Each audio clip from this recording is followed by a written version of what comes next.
Chapter 9.4, exercises 33 through 40. This section has to do with sequences, and it's really toward the last of the sequence section. And toward the last of this exercise set, we're going to actually segue into series, which is related to sequence. In exercises 33 through 36, graph the sequence. So we can use a calculator and mirror a function and go to a table view, but I'm just going to go ahead and do these by hand. What we're going to do is have a table of two columns, one headed by n, and the one on the right, the dependent variable a sub n. So a sub n depends on the input of n. And we're going to start with that n value of 1. So a sub 1 is equal to 2 minus 1 over 1, which equals 2 minus 1, which equals 1. So input of n, 1 for n, output of 1 for a sub n. Now a sub 2 is equal to 2 minus 1 over 2, which is 4 halves minus 1 half equals 3 halves, or 1.5. So for an input of n, we get an output of, we'll say, 1.5 decimalizing. And then for n value of 3, we say a sub 3 is equal to 2 minus 1 over 3, which equals, how many thirds do we have in 2? We have 6 thirds minus 1 third. We get 5 over 3, which is approximately equal to 1.67. So I put 1.67 here. And then a sub 4, we have 2 minus 1/4, which equals 8/4 minus 1/4, which is 7/4, which is 1 3/4, or equals exactly 1.75. So n value 4, input, output of 1.75. And finally, we're just going to go to n equals 5, that far. So a sub 5 is equal to 2 minus 1/5, which equals 10/5 minus 1/5, which equals 9 over 5, which is 1 4/5, or 1.8. So 1.8. And it says graph the sequence. So we're going to graph the sequence. By the way, all this data we have here is what we call discrete data. I think it's DIS. Discrete data. And discrete data is just individual points, essentially, whereas continuous data would be kind of connecting the points. So anyway, I'm just go ahead and make a little XY coordinate plane. And so I'm going to say n is over here on our independent variable axis, and a sub n is our dependent variable. And I'm going to say we're going to go 1 through 5. So 1, 2, 3, 4, 5. So that's going to be 1 through 5, n equals 1 through 5. And then 1, looks like we have a maximum of value of close to 2, 1 and 2. And so applying the points, we have 1, 1 right here.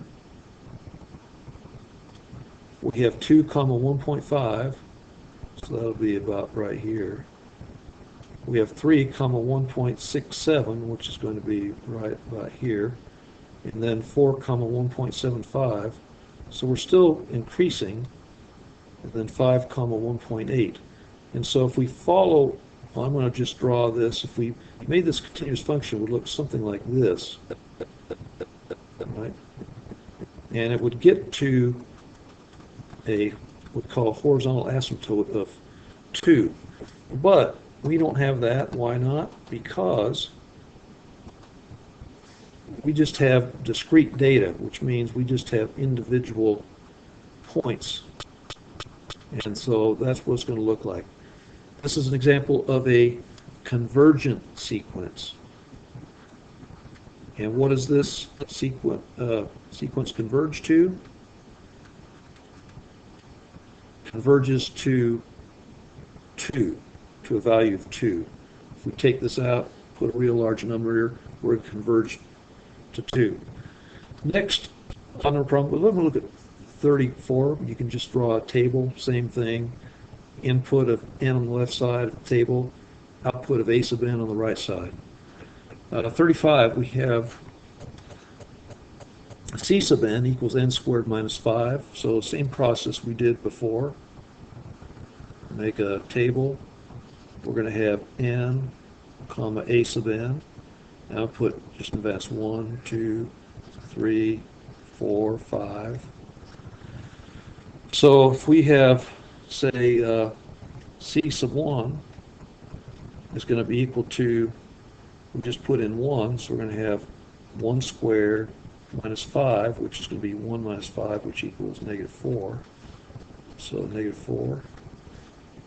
C sub 2 is equal to 2 squared minus 5, which is equal to 4 minus 5, which would be equal to negative 1. So negative 1. C sub 3 is equal to 3 squared minus 5, which equals 9 minus 5, which equals 4. And then c sub 4 is equal to, we have 4 squared minus 5, and 4 squared is 16, minus 5 would be 11. Let's see, is that right?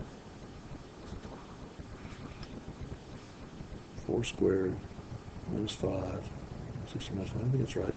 And c sub 5 is equal to, we'll say, I was going to put 25 there, kind of in advance. So c sub 5 equals 5 squared minus 5, which is 20 minus 5, which is 20. And so this is an example of a divergent sequence, because we're going to continue to get bigger and bigger and approach, as n approaches infinity, a sub n approaches infinity. And now, just to make a little sketch of a graph here, we have a coordinate plane here. We're going to have n as our input, and as our output a sub n over here in the y-axis place.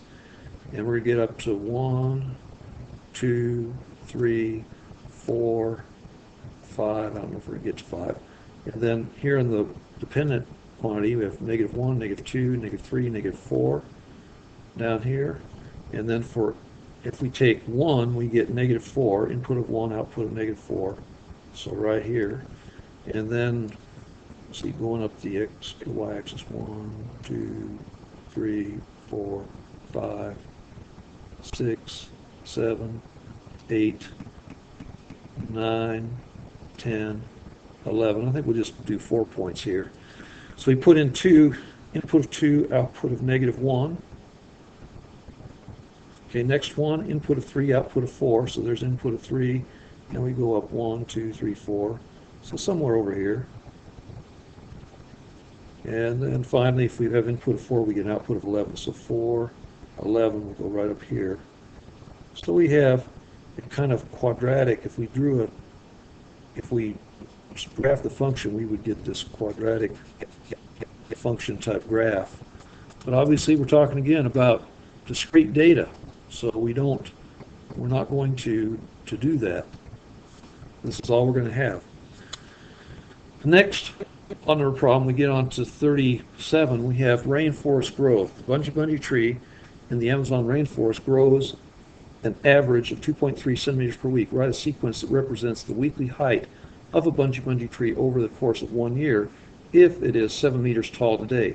Display the first 4 terms and the last 2 terms.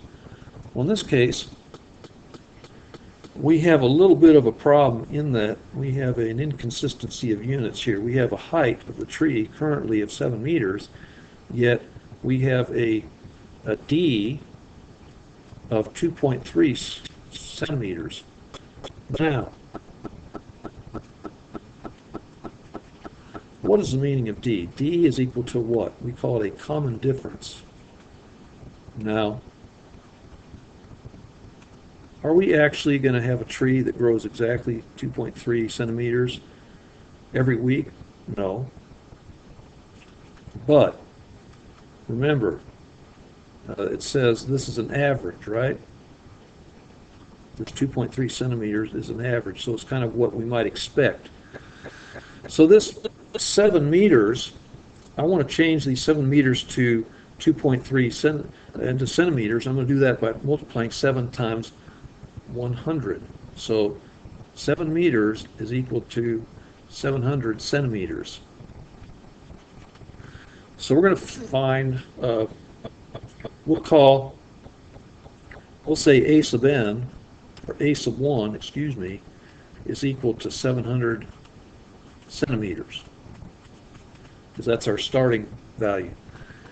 In A sub 2, which is going to be after 1 week, we're going to have, we have to add 2.3 centimeters, so we'll take 700 plus 2.3, which equals 702.3 centimeters. And then A sub 3 is equal to the 702.3 centimeters. And we're going to add to that 2.3 centimeters, which is going to be equal to 704.6 centimeters. And then A sub 4, we're going to add another 2.3 centimeters. So it's going to be 704.6 centimeters plus 2.3, which is going to be equal to 706.9 centimeters. So here we have our first 4 terms, and it says display the last 2 terms. Well, the formula we're going to use is this one here, and that is A sub n is equal to A sub 1 plus D, which is our common difference, times n minus 1. And this is a weekly thing, right? Well, 1 year has how many weeks? Well, 52 weeks. And so what we're interested in is our A sub 53, and I'm going to explain. A sub 53. And why 53 and not 52 if we have 52 weeks? Well, if A sub 1, which is our starting value, is 700, we have to go 52 more weeks to get the growth in 1 year, during 1 year. So 1 plus 52 more weeks is going to be A sub 53. So A sub 53 is going to be equal to A sub 1, which we had as 700 centimeters, right? Plus our common difference of 2.3 times 53 minus 1. Now, that's going to be 52, right? 53 minus 1 is 52. Well, what we're going to get is, it's like taking that 700, and it's going to be taking that 2.3 times 52 to get 52 more times. So we're going to go to our calculator and put in 700 plus, we have our common difference of 2.3 times, we're going to say 53 minus 1. And we're going to get 819.6 centimeters in height. So 819.6 centimeters. And then that's going to be our last term, right? Last term. And now we're going to want our second to last, right?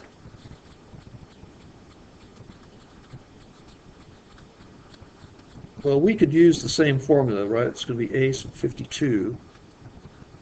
And we could take the same formula, but this time put 52 minus 1, or we can just take this 819.6 and do what? We can just go the other direction and subtract 2.3 centimeters, and that's going to be 817.3 centimeters. So what we have is we have our first four terms. There's the first one, 700. Our second one is 702.3. Our third one is 704.6. Our fourth one is 706.9. And our last term is 819.6 centimeters. And our second to last term is 817.3 centimeters. Okay. Just quickly looking at 35, we have a half-life problem. I'm going to work the whole thing out, but it's like gives you instructions. You're going to say two columns. One, you have time on the left. Well, at time equals 0, you have how much you have of T 232 isotope. We have 16 grams, and then after 14 billion years, you're going to have half that, which is 8. And then you continue that process. Another 14 billion years is going to be 28 billion years. You're going to have half of 8, which is 4, and so on. So it happens that 14 billion years is the estimated age of the universe. Our Big Bang occurred about 14 billion years ago. Okay, problem 39. The first row seating in section J of the Athena arena has 7 seats. In all, there are 25 rows of seats in section J, each row containing 2 more seats than the row preceding it. How many seats are in section J? Well, we're going to say A sub 1, which is the term in our first row, is going to be 7 for 7 seats. And A sub 2, our second row, is going to be 7 plus our common difference of 2, or 9 seats. And so in this case, we have D, which our common difference, is equal to 2. And that's what we're going to use. And then we can go A sub 3 is equal to this second row plus 2, which equals 11. So we could go on here until we have A sub 25, add all these together. But what I'm going to do is use our formula to get straight to A sub 25. That formula is, as we looked at in problem 37, A sub n is equal to A sub 1 plus our common difference D times n minus 1. And so in this case, we have A sub 25. A sub 25 is equal to 7, which is A sub 1, plus our common difference 2. And we're going to take, we want 25th row, so we're going to take 25 minus 1. And so what we're going to get is 7. 25 minus 1 is 24, so we have 7 plus 2 times 24, which is going to be 7 plus 48, which equals 55. So A sub 25 is equal to 55. Now, the next section of our book, we're going to be evaluating series, and there's a formula for summation of series, and it looks like this. You have this E-looking thing, which is our sigma symbol, and so we'll have from K equals 1 to N of A sub K.